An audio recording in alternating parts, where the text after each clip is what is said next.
Hey guys, I'm going to show you really quick how to fix up your bonsais. Maybe you bought something like this at Home Depot where it comes with a black container, plastic container like this. Kind of already comes with this dish. If you don't already have a dish on the bottom of your drainage holes, I recommend recycling some sort of plastic because keeping the water here is going to help you water this less. So first thing you'll notice is that most likely this is what your bonsai looks like. You see the soil's already missing. Home Depot and lots of places that are general like to super glue their rocks. So you'll see that kind of. So first thing you want to do is get rid of these really tall ones. This tallness is what's preventing your bonsai from getting fatter and bigger and cooler looking. Also, the more you cut it, the faster it will grow and it will start producing little aerial roots because it's trying to stay where you are cutting it away from. So we would cut these. This particular bonsai, if you have this one in specific, it looks like a ginseng. It's actually a ficus. It's two different types of ficus on top of each other. I think this is the longifilla and this is like a ficus, I don't know, some sort of strangling, like maybe a benjamina. And they do a grafting. So these leaves up here are actually of a different plant. So I would cut it anywhere.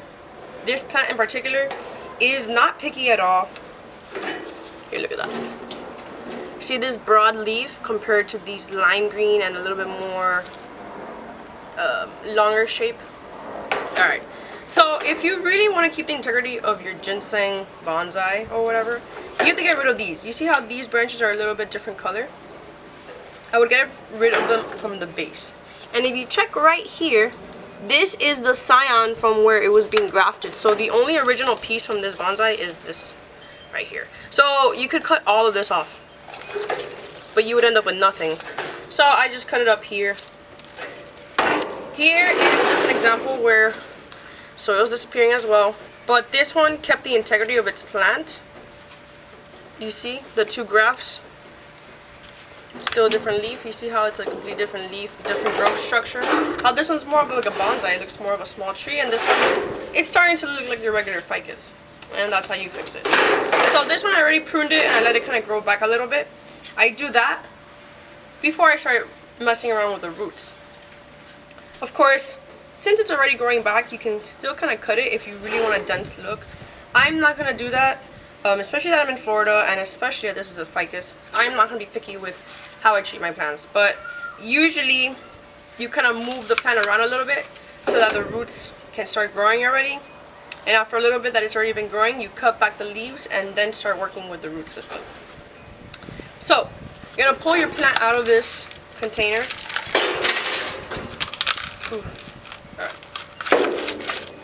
So luckily, Home Depot kind of gave us both. So I would get rid of these roots in the bottom.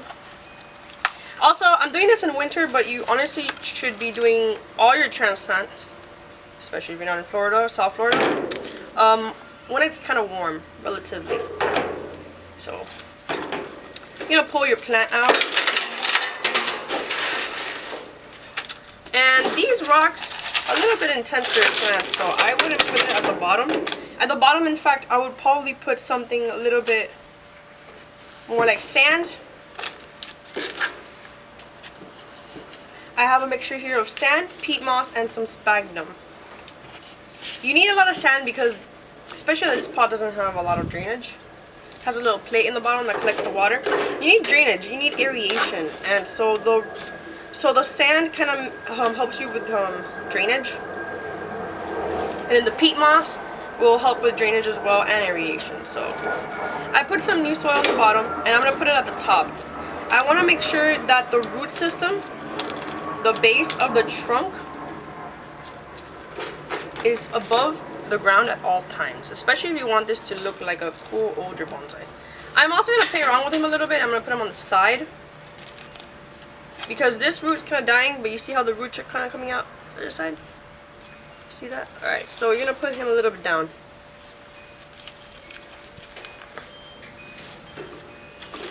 Or you can keep it like this. If you do this, you see these bigger aerial, these smaller aerial roots? These are going to become big. So if you want to play around with these, you could. You could wrap it around different places. You can wrap it around a branch and it will grow. I'm not gonna do that. I'm just gonna let it grow tall so it can become another one of these. It will slowly but surely, I guarantee you. So this is a little bit low, so I'm gonna still add a little bit more sand at the bottom.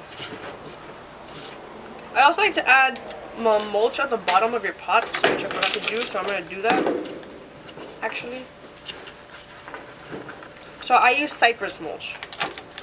I do that because I don't want everything to rush out the bottom of the holes. And then you put your sand. And then you put your like kind of potting mix. Now we're gonna place our plant. See how the base of the trunk is above?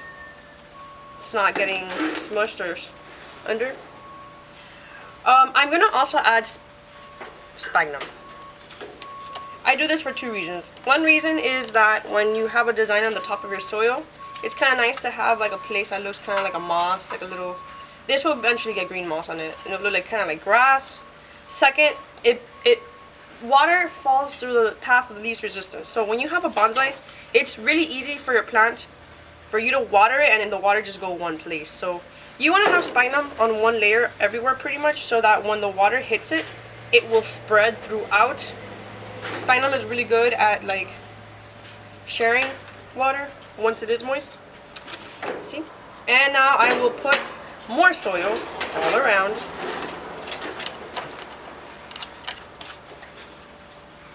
Do you see that? Alright.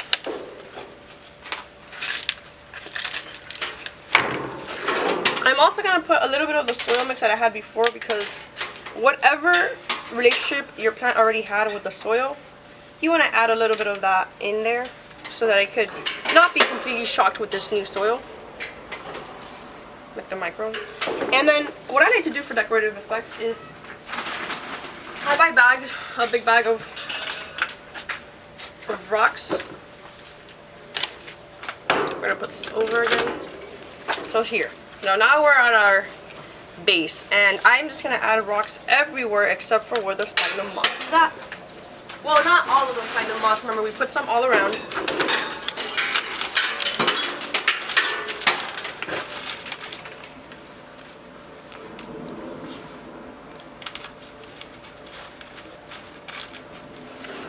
And there you have it. You can add super glue if you want to this. I'm not going to, because this is for myself. This is not something I'm going to sell, but the super glue keeps the rocks intact, so when people buy from you, it doesn't fall all over the place. Now you can also decorate your bonsai. You can also continue training it. So I would get some sort of wire and bring it down like this or like this.